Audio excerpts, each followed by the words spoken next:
समाधानीय धार्मिक कथन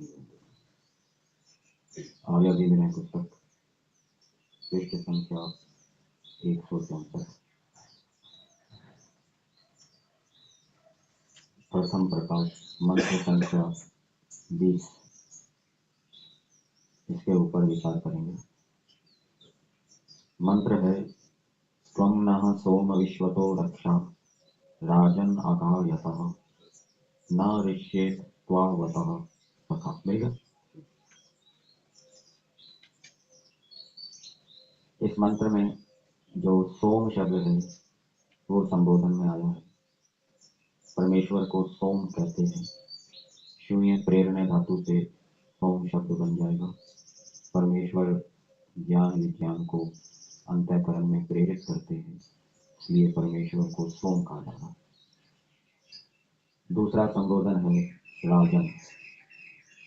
राजन परमेश्वर राजा है, सारे संसार का राजा है, अपनी प्रजाओं का पालन करने वाला है, रक्षा करने वाला है। इसलिए राजा परमेश्वर से प्रार्थना की जा रही है कि हे परमेश्वर, आप नः रक्षा, हमारी रक्षा करो। कैसे रक्षा करेंगे परमेश्वर? ज्ञान विज्ञान को प्रेरित करके, बुद्धि देके, समझ देके, समाधान देकर। किससे रक्षा करो? कैसे रक्षा करो? विश्वतः, सब प्राणियों से, उन सब प्राणियों से। कैसे प्राणियों से?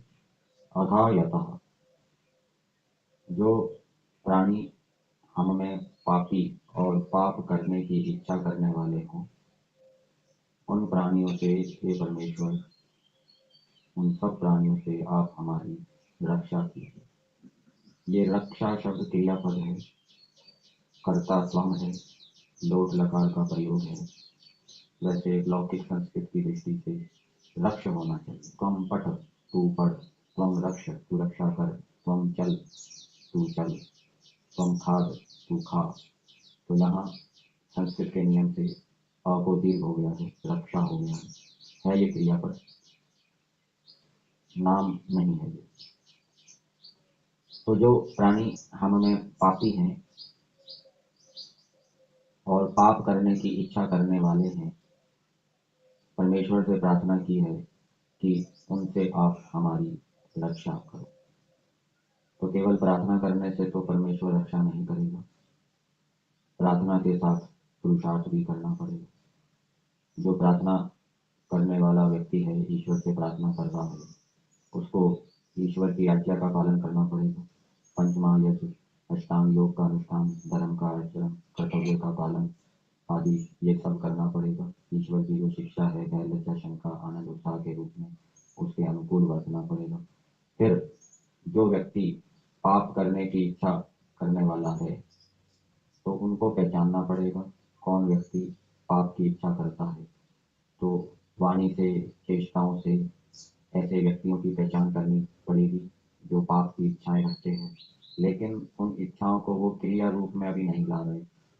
तो इसलिए ऐसा प्रयास प्रार्थना करने वाले को करना पड़ेगा, ऐसा व्यवहार उसके साथ करना पड़ेगा, दूसरों से करवाना पड़ेगा, ऐसी व्यवस्था करनी पड़ेगी जिससे कि वो पाप करने की इच्छा बंद कर दे, अथवा वो पाप करने की इच्छा को कर्म रूप में ना ला सके।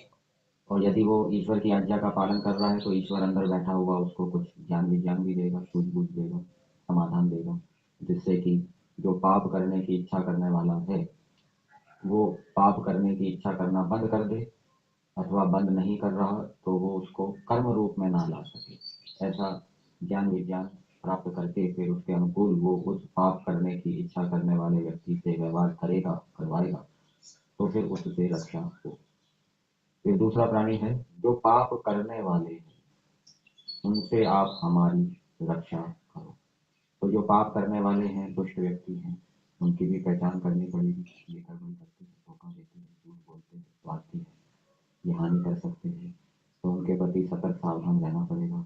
और वो क्या क्या हानि कर सकते हैं हमारी, उसके विषय में पहले ही हमें विचार करके रखना पड़ेगा। उसके सारे साधनों का संग्रह करना पड़ेगा, सारे समाधानों को विचारना पड़ेगा और ईश्वर से भी सहायता लेनी पड़ेगी। ईश्वर भी अंदर बैठा हुआ हमें जो वो हानि कर सकता है उसका समाधान सुझाएगा, उसके साधनों का ज्ञान विज्ञान देगा, तो फिर वो पाप करने वाले व्यक्ति से हमारी रक्षा हो। और मान लीजिए उसने पाप कर दिया, हम रोक नहीं पाए, हानि कर दी, तो और हम उसका कुछ कर नहीं पाए क्योंकि हमारे पास कुछ अधिकार नहीं था, तो ईश्वर अंदर बैठा हुआ हमें सहन शक्ति देगा, ज्ञान विज्ञान देगा, जिससे कि दूसरे व्यक्ति ने हमारे ऊपर जो अन्याय किया है, जो पक्षपाती व्यवहार किया है, हम उसको सहन कर सकें। इस प्रकार से हम दुखी नहीं होंगे। और जो पाप करने वाले दुष्ट व्यक्ति हैं वो कैसी कैसी हानि कर सकते हैं उनके विषय में हम पहले विचार से सभी साधन समाधानों को उपस्थित रखेंगे, तो फिर उनसे भय नहीं होगा, हम निर्भीक होकर जिएंगे, सुखी होकर जिएंगे। फिर आगे दूसरी बात बताइए, न ऋष्येत त्वावतः सखा।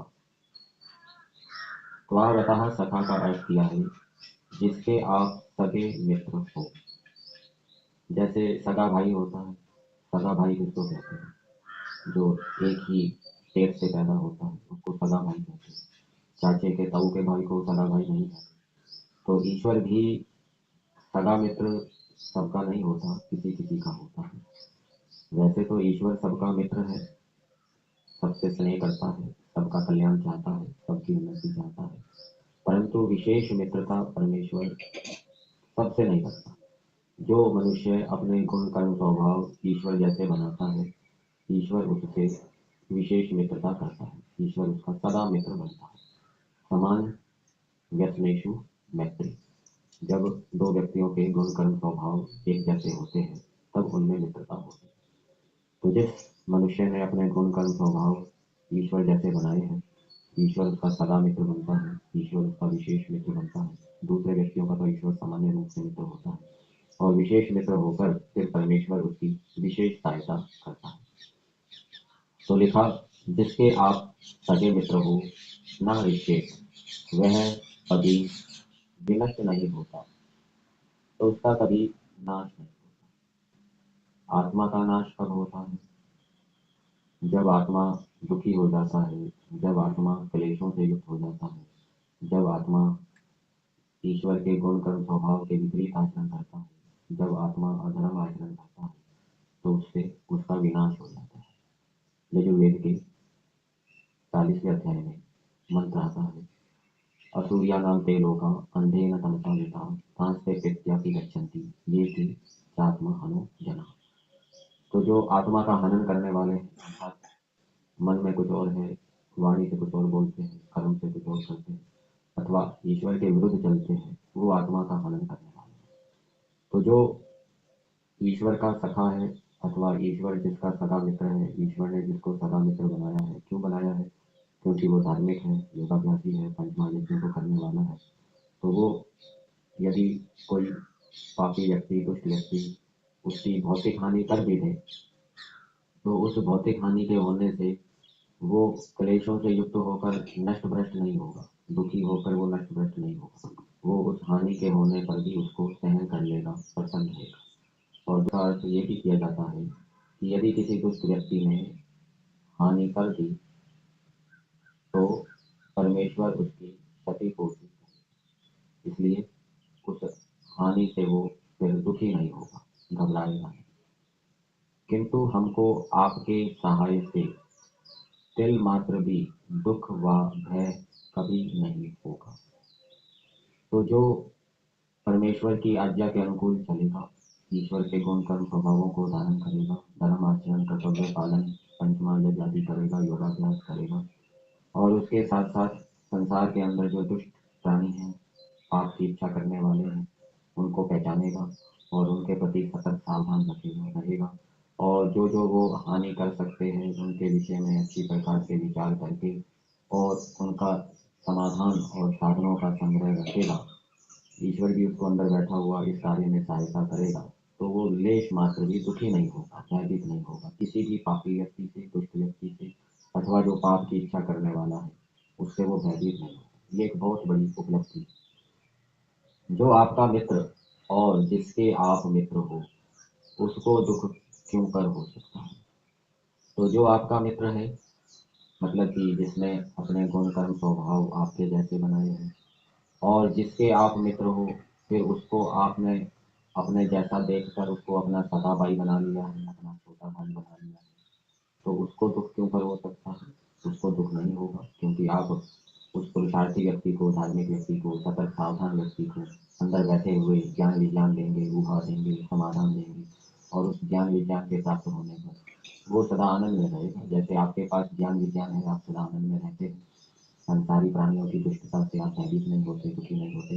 ऐसे ही आप अपने सगे भाई को, छोटे भाई को ज्ञान विज्ञान देंगे, और उस ज्ञान विज्ञान को प्राप्त होकर वो भी आपका मित्र संसार के अंदर रहता हुआ सदा हर्षित आनंदित रहेगा।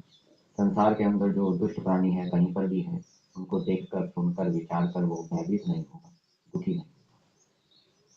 तो मंत्र का संदेश मनुष्यों के लिए ये है कि मनुष्य संसार के अंदर रहते हुए जो पापी प्राणी हैं, दुष्ट प्राणी हैं, उनको पहचाने, उनके प्रति सतर्क सावधान रहे, और वो जो जो हानि कर सकते हैं उनके समाधान के लिए खुद भी पुरुषार्थ करें और ईश्वर से भी सहायता मांगे। और ईश्वर की सहायता यदि चाहिए तो ईश्वर की जो वेदोक्त आज्ञाएं हैं, जो कि पहले बताई, उन सब का उसको पूरी शक्ति से पालन करना पड़ेगा, तब ईश्वर की वो सहायता मिलेगी।